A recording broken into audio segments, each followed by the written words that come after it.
While you're conferring with your lawyers, pwede mo ba i-submit sa committee yung mobile phone number ng misis mo, saka yung, of course, Superintendent Dumlao, attorney, pwede mo rin ba i-submit yung mobile phone number mo? Total, nagtatestify naman siya about certain conversations, no? So, you're willing to submit yung mobile number ng misis mo? Opo. Okay. Opo, Sige. sir. Proceed. Sige. Nakikiusap po si Attorney Dumlao na pinakikiusapan niyang misis ko na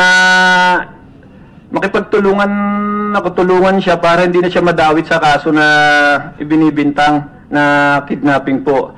Ang lahat po ng kwento, ikunento niya puro sa telepono kung ano po talaga ang partisipasyon ko, na sinasabi niya rin na wala naman po akong partisipasyon dyan. Ang kailangan lang natin... May hanging question pala, kailan yan? Ano petsa? Mama, sir, ano po, January 15, Saturday po ng gabi. Tama ba ako? 15? 14 po ng gabi hanggang Sunday po yan, nakikipag-usap po siya sa telepono. Although yung Saturday ng gabi po, hanggang inabot ng madaling araw, nagpunta po sila rin sa bahay, kasama po si Colonel Macapagal. Pinakikiusapan ako, Ricky, ganito lang... Ano po ang Colonel Macapagal? Hindi ko po alam ang first name ni Colonel Macapagal ng AKG. Pinakikiusapan nila ako na, Ricky, ganito lang ang senaryo. Talagang sarswela lang lahat yan. Pinasama ka lang ni Chief PNP sa TV, saka ni Director Glenn Dumlao, para lumabas na ikaw na yung pinakademonyong tao sa PNP. Tapos itong senaryong gagawin, ito yung mga pulis na nasa listahan, sa pamumuno ni Colonel Mana, sa Inspector Lugto, na sila talaga yung nag-withdraw sa ATM, sila yung kumuha ng ransom. Ayan ang lakad nila sa buong Region 3. Sila talaga lahat yan. Ang kailangan lang namin, Ricky, merong magte-testify na pag nagpa-press release na si Chief PNP, patay naman na lahat yung mga pulis na yan, hindi na magsasalita na against sa'yo yan. Ituturo mo lang na sila yung mga kasama ko na allegedly na nangidnap at nag-withdraw ng pera. Sabi ko, sir, hindi ko po kayang gawin yan dahil hindi ko naman sila nakikita. Saka hindi naman po ako kasama sa... Dali lang po. Kasi yung sinasabi mo kanina na nag-usap sa telepono, pero sa ngayon, ang sinasabi mo ngayon, yung personal na kayo nag-usap? Yung personal muna, tapos yung sa telepono, ma'am. Pinuntahan kayo. Ito po, ma'am, may CCTV po yan, oh. Opo.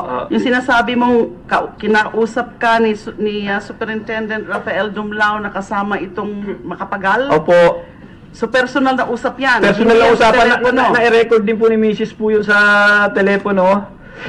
Na-record din po ni Mrs. po yun, ma'am, sa cellphone. Pero personal na pag-uusap?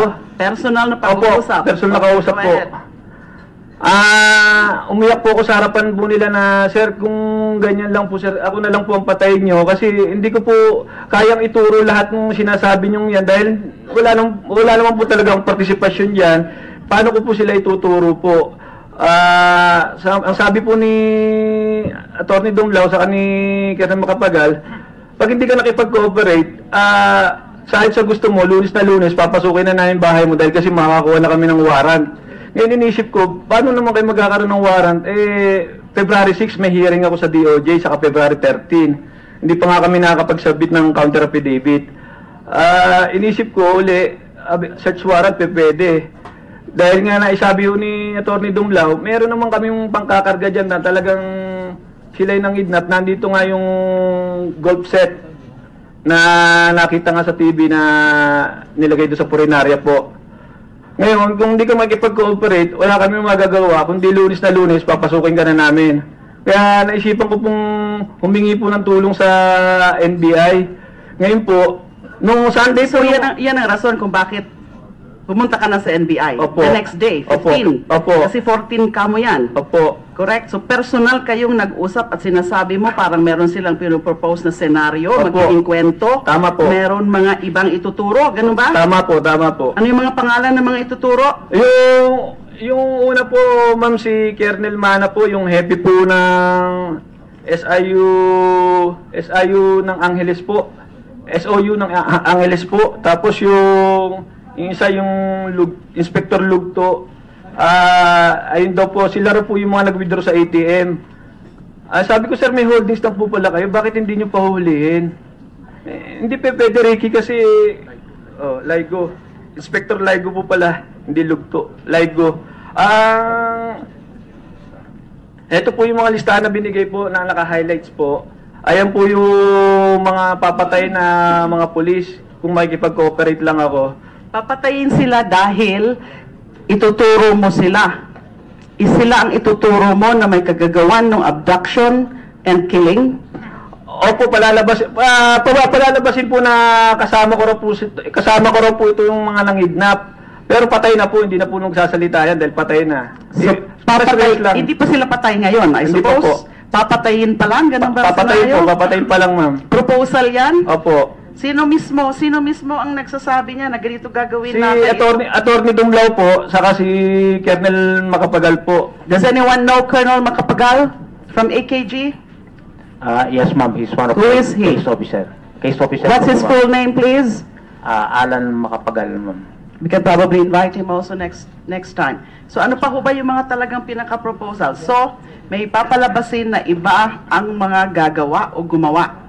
Opo, ma'am. At papatayin sila. Basta ituro mo and then papatayin sila and then absuelto ka na? Babaguhin daw po ni Chief PNP yung mga pinagsasabi ng masama sa akin sa TV, saka ni Glenn Dumlao, ng director ng AKG. Babaguhin lahat po yun. As pag-file sila ng motion po sa DOJ para mabawi po yung kaso, absuelto na raw po ako. Ako, willing, paano po kung may dokumento rin po sila, nakatulad ko, na dokumentado rin po ako, na wala po talaga ako dyan noong 18, sir, ako, mapapahiya po kayo, makukuryente po ang PNP, mas lalong malaking iskandalo po ang gagawin nyo. Yung mga pangalan na yan na binanggit mo, na yan, yun ang supposedly ituturo mo, hindi mo yan kilala. Hindi ko po kilala, ma'am. Alam mo ba kung bakit yung mga pangalan na yan ang parang ni-nominate? Kung totoo ang kwento nyo, Opo. hindi ko po alam kung maniniwala ako ngayon. May record po ako, ma'am. Huwag kang turo-turo ng record mo. Apo. Sana na, nawawala ako. Bakit yun ang mga yun ang ninominate na yun ang parang gagawin na mga fall guys na papatayin din kamo? Bakit mo sinabi? Totoo, ganun ba talaga ang plano? As mentioned by Macapagal and Rafael Dumlao? Ayun po ang plano po nila, kaya nga po nagtataka ako dahil... Sino po ang mga yon? Bakit daw? Hindi mo ba tinanong bakit sila ang tinuturo mo? O tinuturo nyo?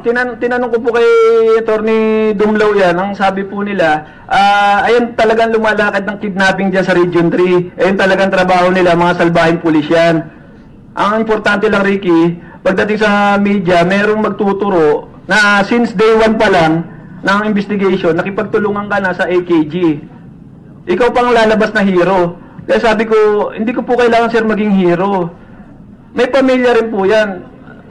So are you saying ayaw mo? Opo, Ayaw ma'am. mong gawin yung sinasabi nilang magiging script nyo? Opo, ma'am. In-explain nyo yan sa kanila? Opo, Dumlao and Macapagal? Opo, umiyak pa nga po ako sa harapan po nila eh. Dahil talagang pinipilit po ako ni Attorney Dumlao para maabsuelto na nga ako at hindi siyang maikabit sa kasong ginawa niyo talaga. So ano nangyari? That was the 14th. Yung Opo, personal na nag-usap kayo. Opo, nung madaling araw. Inabot po kami ng alas 3 ng madaling araw po ron. Ilang oras kayo nag-usap? Pumasok po sila ng mga alas 11 yata po noon, ng mga alas 10 pasado. Sino hong mga kasama mo habang kausap sila? Si Mrs. ko po, nandun po sa table niya. Tapos nandito ako sa malaking long table, harapan po kami. Si Attorney Dumlao, tinatapak. So apat kayo? Si Mrs. po, nakikinig Kaya po. nga po, apat. Kayo, and then Dumlao, and Macapagal, and then Mrs. ko po. Mrs. Santa Isabel. Opo. 4 lang kayo. Opo, ma'am. Ilang oras po kayo nag-usap tungkol dyan sa proposal na yan? Inabot po kami na hanggang alas 3 ng madaling araw po. So hindi kayo pumayag? Hindi po ako pumapayag. Nasundan pa po ba yun? Kumausap po ba sila uli sa inyo para kung ano na naman? Opo, tawag na po siya ng tawag sa telepono kay Mrs. Sino po ito? Si Attorney Rafael Dumlao po. Ilang beses so tumawag sa misis nyo after that personal meetings with both Dumlao and Macapagal? Hanggang ano po yan, nawala na po ako, tawag pa rin po siya ng tawag kay Mrs. Di niya alam, nire-record po ng mga anak ko, saka ng mga pamangking ko, yung pagtawag niya kay Mrs. Naka-speakerphone po. Kaya yung pakiusap ni Dumlao at lahat ng mga plano po, naka-record po lahat. At saka si Dumlao po ang nagsabi kung anong klaseng personality si Ikju, at saka yung target po na si Albert Chua. Ano ang sabi ni Attorney Dumlao tungkol dun sa personality ng victim? Sabi Tunay po ba po ba siya talagang involved sa drugs, sabi nila? ang sabi po ni Attorney Dumlao, si Ikjuro po, ayan po ang kanang kamay ni Albert Chua. Si Albert Chua. Ayun po yung sinasabing drug lord, saka ayun po yung binigay ng may warrant. Saan? Sabi niya lang po, tapos ayun po yung Is binigay na may warrant. Korean din ho ba yun o Chinese? Chinese po, Chinese. So yun ang drug lord daw. Opo. How about the victim? Ang sabi niya po, imbog nga po siya sa drugs, kanang kamay po ni Albert Chua, yung business. Sino ang nagsabi sa inyo Si yan? Attorney Dumlao po. Si Attorney Dumlao po. So ilang beses pa pala nag-usap si Attorney Dumlao tsaka yung misis nyo? Opo. After that first personal meeting? Opo. Binanggit mo kanina? Opo. Wala na naman po akong oras, pero Mr. Chair, meron na akong talagang bumabagabag sa utak ko kanina po. Yung tungkol ho kay Miss Marisa. Nasaan ho ba siya? Your Honor, she's having her lunch right now. Okay, ang observation ko lang po, for the record, kasi nga sinabi niya, o kinonfirm niya, na she was hired by the victim and his wife the day before the actual incident. Sabi niyo nga ho, Mr. Chair, kailangan maging madumi rin ang utak natin. Nag-iimbestiga tayo ngayon eh. So ang utak ng investigador dapat madumi talaga. Is it too much of a coincidence? Ano ba ang background niya? Sino kaya ho ang Yes. Paano niyo ho na-hire si Miss Marisa? At sino po ang nag-recommend? Kasi pag ganyan, syempre, as I said, hindi pa naman ito hindi ako sigurado. I'm just speaking aloud. Baka naman inside job. Regarding your question, Your Honor, Mrs. Choi is saying that a friend of hers, a close Korean friend of hers, introduced Miss Marisa to her. Is confirmed na rinifer lang siya ng isang kaibigan ni Mrs. Choi. Opo, ma'am, nirefer lang po ako ng friend niya po. Pwede natin malaman ang pangalan ng friend. Hindi ko po alam yung name niya, ma'am, kasi yun po, friend lang po yun ng dati kong amo. Saan ka nakapagtrabaho muna bago ka nag-employ kay na ano? Sa sa Clark po. Kasambahay ka rin doon? Opo, 1 year po ako doon. Tapos yung amo ko Anong pong... trabaho nung amo mo dati? Sa computer lang po. Ano yung Koreano rin? Opo, Korean rin po. Kilala ni Mrs.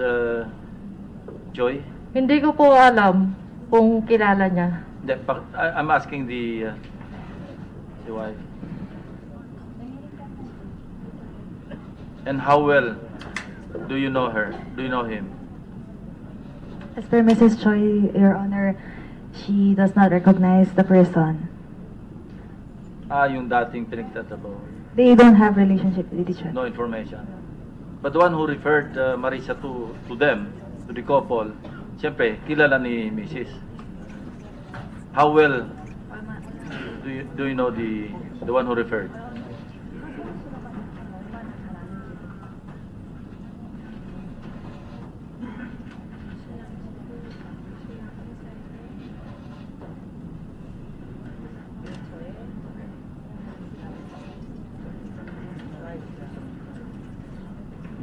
Uh,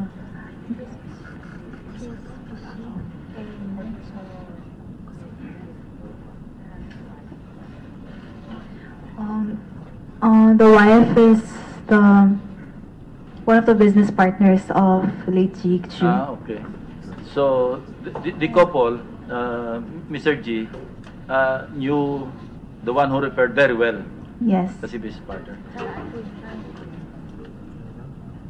Mr. Chair, meron pa naman ho siguro tayong next hearing. Ano po? Yes. Yeah, kaya lang, before we... I have more questions, but for now po, Mr. Chair, yung tungkol lang sa mga CCTV, I would suppose now we're talking here about at least 3 CCTVs. Was there a CCTV on the abduction? Yes, ma'am. AKJ. We have, before the abduction, nung inabangan nila, ma'am, yung victim from Clark Business Center, pauwi. And then, In your estimation, Superintendent Glenn Dumlao, ilan ang involved dun sa actual abduction? up to, sa, kung ma'am kasi dalawang vehicle ang involved. Yung sasakyan ni Ricky, the Hilux, tapos yung Nissan Exalta na XCX. So based on the CCTV footages, how many more or less were involved in the actual abduction, whether these are during the or not? During the actual scaffold, ma'am, nakita namin doon na drinag nga ng dalawa nung paglabas kasi inantay po nila, ma'am, na matapos kumain. So, grinab nila yon nung hindi ka makaya, tumulong si Santa Isabel na nagpark na mabilis dito sa halos harap ng bahay ng biktima. At may nakakita rin po sa kanya na magpapatunay na siya. Tapos lumabas siya, tinulungan niya. And from that point, umakyat sila. So meron kayong CCTV nun? Yes, ma'am. The second CCTV Then after the incident, ma'am, is the ransom. Go ahead please. I'm yung sorry. second na kwan, ma'am, is yung paglabas na naman nila ng subdivision na i-record din ng gwardiya. So sabay-sabay na naman, ma'am, yung tatlo na ipit na ngayon yung victim's car. And then sa Friendship Highway, nahagip na naman po, ma'am, doon kung paano sila nagkakasama. Nung matraffic po sila, andyan po yung CCTV, baka pwedeng i-play. Yes, I think, Mr. Chair, will you allow the playing? But Yes, after yung questioning ko lang po, sandali na lang po yon. So yung sa first, yung sa CCTV po on the abduction, was this a series of CCTV footages? Yes, ma'am. From various areas, Yes, ma'am. from the house, the Yes, home ma'am. itself, and up to those areas na mga Yes. sinabi nyo, Yes, up to ma'am. the highway. Yes, So ma'am. it's a series of CCTV footages on the abduction. Yes, For ma'am. the day Before, of the during, abduction. and after. At Okay. nagja-jive sa logbook po ng gwardiya na Okay. positively identifying Mr. Isabel. Kasi 7 beses nga po siya, ay 6 na beses siyang pumasok. Okay, the second CCTV that we're talking about is on the ATM withdrawal, Yes, ma'am. which happened on the evening Of or late October. evening of the same day Yes, ma'am. of abduction. Yes, Correct? ma'am. Yes, ma'am. Kung pwede rin ho natin tingnan yon. Yes, ma'am. And then the third CCTV would be yung sinasabing nag-usap, linapitan ni SPO3 Santa Isabel, yung isang sasakyan at nandun si Superintendent Rafael Dumlao, nandun din yung victim. That is there such a CCTV? Wala, ma'am. That is yung testimony, ma'am, ni Isbropo Villegas na nagbabantay sa biktima sa loob ng sasakyan. But it's not Superintendent Rafael Dumlao. Ano ba, tinuturo niya na si Superintendent Rafael Dumlao at si Santa Isabel nag-uusap at dumating. Sa loob po yun ng Camp Crame. Yes, ma'am. But which specific area of Camp Crame? Training service, ma'am. Training service. Yeah. Meron din ho ba? Camp Crame is supposed to be Yes, ma'am. full of CCTVs or CCTV camera. Na override na po, ma'am, kasi 1 month lang kasi yung... O yun na naman, problema na naman natin is always like that, na override. So we have also to, I think if we can check it through a legislative measure, pinag-usapan din ho namin yan doon sa Jack Lam bribery scandal. Wala na rin yung mga CCTV footages. But anyway, so you really do not have it anymore? Wala na po ma'am, according to the headquarters. Again, ano yung cycle nyo? What is the lifetime of your... 1 month ma'am. October 18. So November pala, wala na rin. Wala na. Yes ma'am, ngayon lang kami ano ma'am. Is that the... Okay. So dalawa lang ang pwede natin. Sa funeral parlor, walang CCTV? Accordingly ma'am, wala, pero we are exerting efforts. You are checking. Sa bahay nyo, SPO3 Santa Isabel, lalo na nung sinabi mong pinuntahan kayo at nag-usap kayo, meron ba kayong CCTV? Meron po akong CCTV, ma'am. Ito nga po, meron pong record po Oh. rito, yung pagpasok po nila. May mga caption po rito si Mrs. Kung ano po yung purpose po nila. Ito po, ma'am. Yeah, Ano ba yan? Sinet up nyo ba sila? We will deliberate we will deliberate on that kasi dinidiscuss namin yan, yung reasonable expectation of privacy. Opo, we may or we may not allow you to present that kasi kung office mo yan or bahay mo yan, kung papasa doon sa reasonable expectation of privacy test, ano, based on existing jurisprudence, baka pwede namin payagan. But we will have to discuss it first. Kasi CCTV sa loob ng bahay mo yan eh. But just for purposes of establishing certain initial facts, yun lang naman po yung punto ko, na kung may ebidensya kayo na nung sinasabi nyong araw o gabi na pumunta si Superintendent Rafael Dumlao and itong si Macapagal, ay kung meron kayong ebidensya. So sinasabi nyo, meron. For now, yan lang muna po. Tingnan muna natin yung mga CCTV. Sige. Siya, ready to play yung video?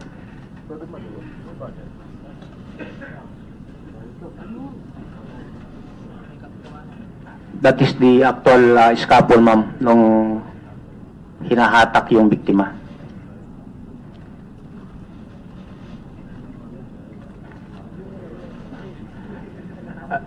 Ang kumukuha kasi yun ma'am is yung kapitbahay na netizens lang, kaya lang sinurrender nila kay sa wife's victim. At victim's wife, sorry.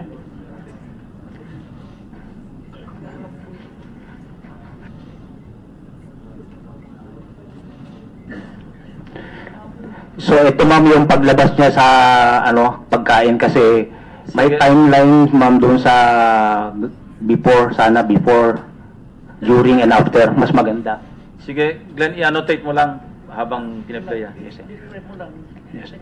So interesado kami kung talagang makikita clearly, positively. Dito naman ma'am yung lalabas na yung biktima, parang natimbrehan itong si Santa Isabel, yung pick-up niya hurried up na pumarada dyan sa harap. At meron kaming testigo dyan sa kapitbahay. Yan makikita Wala yung... ho bang clearer projection of this? Is it possible for our technical to try to improve? Yan ma'am yung pick-up niya. Yan, lumabas siya, yun siya yung naka-blue. At tumulong na nag-i-scaffold. And then nung naisakay nila, saka siya umakyat Wala sa po taas. kaming nakikita. Nakita namin yung Ay. sasakyan, pero yung mga tao, Ingat kayo, baka CCTV ni Senator De Lima lumabas dyan, ha? No, no ma'am. ano po yun? May nakalagay doon, may binabasa si Senator Bam na Senator De Lima, eh. Where? Hindi, wala, binibiro lang kita. Then, Seriously. after that Sandali ma'am, sandali lang po, kasi it's not enough to say no, na si SPO3 Santa Isabel, nandyan yung sasakyan na plate number ganito. no ma'am, because we have the, yung una sana ma'am, yung una, pumasok sila from Clark Business Center, pumasok sa subdivision, nailag ng gwardiya yung pagsunod-sunod nila. And then, ganun din yung paglag ng gwardiya paglabas, then nakuha na naman sila ma'am ng ito ma'am yung before.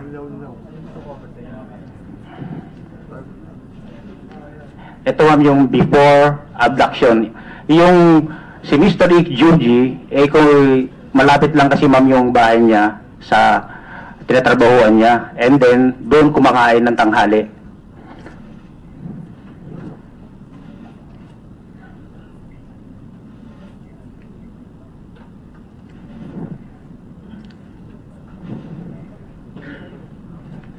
sorry sir, mandun pa. Secretary, Segdit, ito papasok ito, sa ito, reasonable expectation of privacy test, no? Because CCTV public place, so pwedeng ma-admit to na ebidensya sa korte, I suppose. Yes, Mr. Chair. Thank you. So pwede niyong gamitin ebidensya to because it will pass the reasonable expectation of privacy test.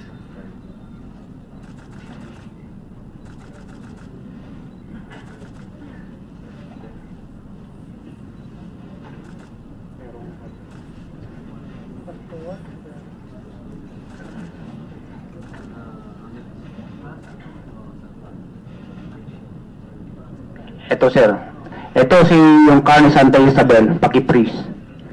Pick up, ito sir yung car niya. Taga, sige, ikuano pa, sige. Sa original na kuha, nandyan yung kanya sir. Yan, hop.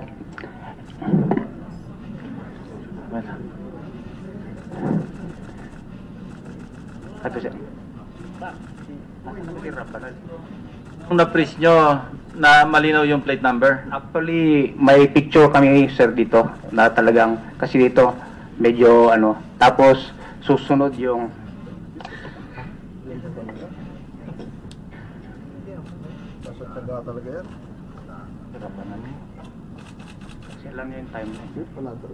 ito. Yan. sabi rito 12:27 ng tanghali.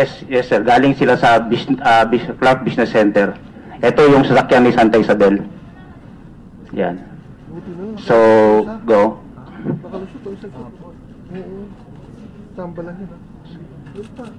Mr. Chairman, Go. pwede ko lang tanungin si Santa Isabel, do you confirm na sasakyan mo yan? Hindi po, magkaiba po ang sasakyan ko sa itsura po niyan. Kinambal plaka po talaga po nila yan. Kahit yung record po sa gwardiya po, meron po akong dokumento na hindi po ako pumapasok ng mga araw na sinasabi po nila pumapasok ako. Para tama yung plaka. Yan yung plaka ng Yung plaka lang po, kinambal plaka nga po nila. Pero yung itsura po ng sasakyan po, hindi po ganyan. May carrier po ako, saka tinted po yung sasakyan ko. Ayan po, hindi po siya Well, tinted. my question, no? Mukhang napaka-elaborate noong pag-set up sa'yo. Why? Why would you think Sir, elaborate? Magpapagawa pa ng kambal plaka, ikakabit pa sa kapareho ng Hilux mo para ma-set up ka lang. Sir, ito po sir, i-analyze po natin mabuti sir. Si Attorney Rafael Dumlao, saka si Director Glenn Dumlao sir, magpinsang buo sir. Taga saan ka ba, Attorney Rafael? Sir, dito po ako pinanganak sa Quezon City. Ikaw, Biskaya, Quirino. Yes sir, Quirino Province sir. Quirino. Ilocano, ikaw, Tagalog po ako. Tagalog. Paano mo nalaman magpinsan sila? Sir, siya po nagsasabi sir na pinsang ko nakaupo ngayon. Kaya kailangan tayo ng magandang trabaho. Sige, tingnan natin yung family tree nitong dalawang to. At saka in the first place sir, these evidences were taken during the time of my predecessor. Hindi po ako. And according to Senator De Lima, na-check niya na yung Rinesearch ko na rin genealogy. Yung pinag-aaralan ko po itong mga nakikita kong mga balita. Hindi nga raw magkaano-ano. So, pina-check ko na ho, pina-research ko na po. Alam mo, You're Ricky, not related. Ricky, be very careful because mababurn out ka rito. When you say so many things that you cannot back by evidence or documents, be very careful.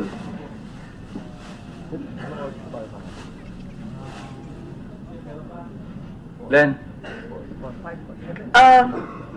Meron ba kayong pwedeng ipakita, Superintendent Glenn, na talagang mukha talaga ni SPO3 Ricky?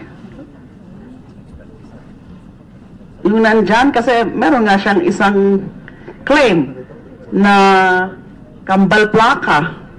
Nasaan po yung sasakyan nyo ngayon, SPO3 Santa Isabel? Mama, nandyan lang po nakaparada po sa tapat ng bahay ko. Wala naman po akong parking. Along the road lang po ng Harvard Columbia. Ubaw po. Registered yun sa asawa nyo? Opo, ma'am, opo. Okay. Common sense naman, ma'am. Mangingid na pa ko. Family car ang gagamitin ko. Yun nga, tama. Di ba po? Walang common sense. Wala po common sense nga po sila, sir. Hindi naman po natin linya po yung mangidnap, sir. Tsaka yun na nga, na-notice ko yung observation ko po kanina, I don't know if anyone had noticed, yung tungkol nga doon sa, dinideclare naman openly, kasi rini-record naman ng guard, kasi yun ang plate number, although ibang pangalan yung do you have an idea kung bakit yun ang pangalan na?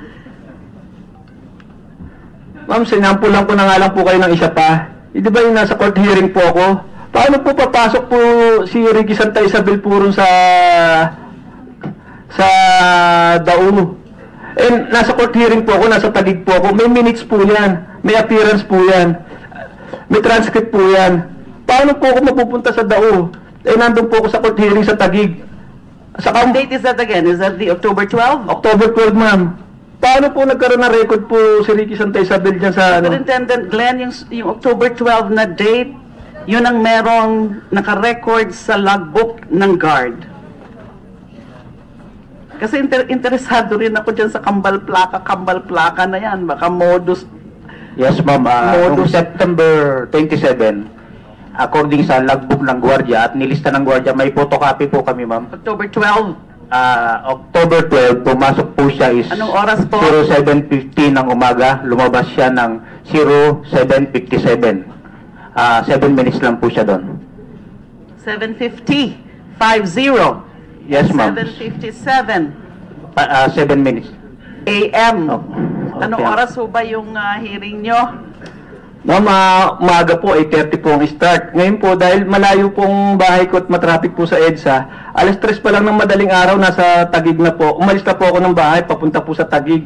Kasi po, ako po ang arresting So officer. it was RTC Taguig. Opo, ma'am, po. So meron kang certification Meron po, ma'am, saka minutes about po. your presence there. Opo, The ma'am, hearing opo. was 8:30. Opo, ma'am. Anong oras po ba kayo dumating doon sa hearing? Maagang-maga po ako nandun, ma'am. Tapos, nangatawag po ako ng mga alas 10 pasado. 10:45. Natapos po ako ng mga alas 12:30 na po. Nag-testify po ako going ron. back to my Superintendent Glenn, meron ba kayong ipapakita dyan sa mga aside? What could be the explanation muna? Yung kanyang claim na he could not be, may physical impossibility, ika nga, di ba? So what could be the explanation why the vehicle was there at the time that he was supposed to be in Taguig? All he was saying, sir, is October 12. Ito, yung October 12, sir, pumasok siya maaga, 7:50 in the morning, lumabas siya after 7 minutes, nailagbook po sir ng gwardiya. Kasi September 27, October 1st, October 4, October 6, October 12, and then yung D-Day, October 18. What Yung time did lang you pa. arrive dun sa RTC Taguig? Sir, 8:30 po, nagtatawagan na po ng ano. No. Nandun na What po. time did you arrive? Maaga po, sir. Mga, sir, magsi 6 o'clock po. Doon na po ako nagpahinga po. Para kasi matraffic po ang Bikutan, sir, eh. Do you have records? Meron po, sir. Submit mo. Opo. Sir, meron. Superintendent Glenn, meron ba kayong pwedeng ipakita na talagang yung mukha ni SPO3 Santa Isabel ang makikita natin dyan, hindi lang yung sasakyan? Kasi there is an issue here, a factual issue. And the factual issue is that particular vehicle the same as the very vehicle of SPO3 Santa Isabel? Because it's denying that. Yung theory niya, kambal plaka. So, meron pa ko bang ibang katibayan na he was really there? He was part of it? And siya ang nagda-drive niyan? Meron pa kayong papakitang mukha niya? Teka, another question, yung ibang dates, may alibay ka rin na wala ka doon dapat? Meron po, sir. Meron po. Ano Kompleto mga po dates ako. yun? Ano mga dates? September 27, sir. Nasaan ka nung September 27? Nasa Caritas po, sa Ali Mall. Kasama ko po ang misis ko. Next. Certified po ng doktor po yan. Next date. October 4, sir. Where were you? October 1. Yung ahente ko po, kinolektahan ko po ng mga cheque saka ng mga policy po.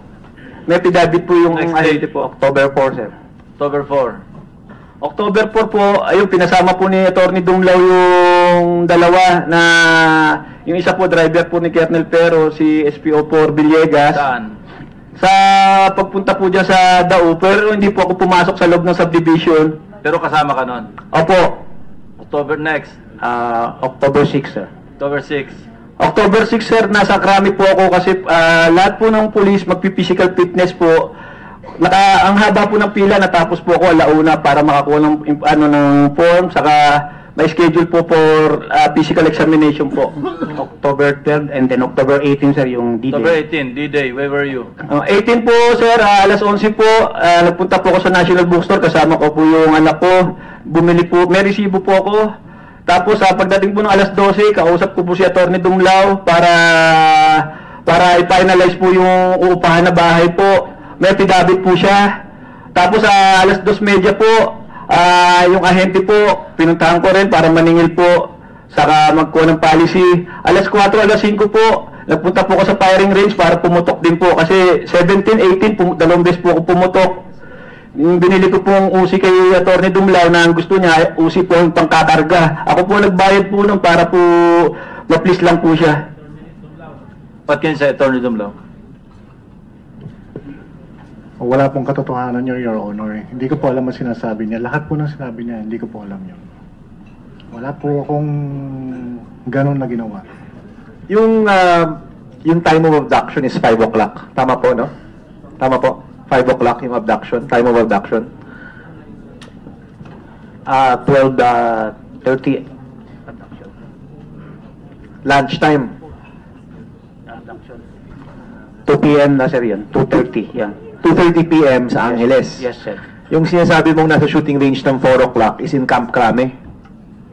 4 o'clock to 5 o'clock po, naka-logbook po yan sa firing range ng Camp Crame po, sir. Marami naman tao sa Camp Crame. Opo. So may lalabas ka bang Meron mga po. bantay doon na nandun ka nga ng 4 o'clock? Naka-logbook po yan, sir. Meron po akong kopya po. Katunayan nga po, bago po mangyari po yan, nagkasalubong po kami ng September ni Chief PNP. Pinatigil na ako sa pagputok sa Camp Crame kasi puputok nga po si Chief PNP. Kaya nagpa-picture pa nga po ako sa kanya. Anong araw yan? Mga September po. Hindi. Wala namang connection yun sa pinag-uusapan natin. Hindi, pero ibig sabihin po, talagang pumuputok na po ako sa Camp Crame po. Siguro naman kung pulis kayo, puputok ko talaga sa Camp Crame. Ang tanong ko kasi is October 18. October 18 po, talagang pumutok po ako rin ng alas 4 at alas 5 po. May record po, naka-logbook po yan. Lieutenant Glenn, eto na hubad, is that the clearest shot of that vehicle? No, ma'am, kung sa sa laptop po, mas malinaw, kitang-kita po talaga yung mga plaka, tapos Yes, now, kasi yung plaka, may issue nga tayo doon, no? Yes, ma'am. That's been disputed. Now, si SPO3 Santa Isabel, sabi mo kanina, iba ho. Sabi mo, hindi yan ang sasakyan ko kasi kambal plaka lang yan at iba.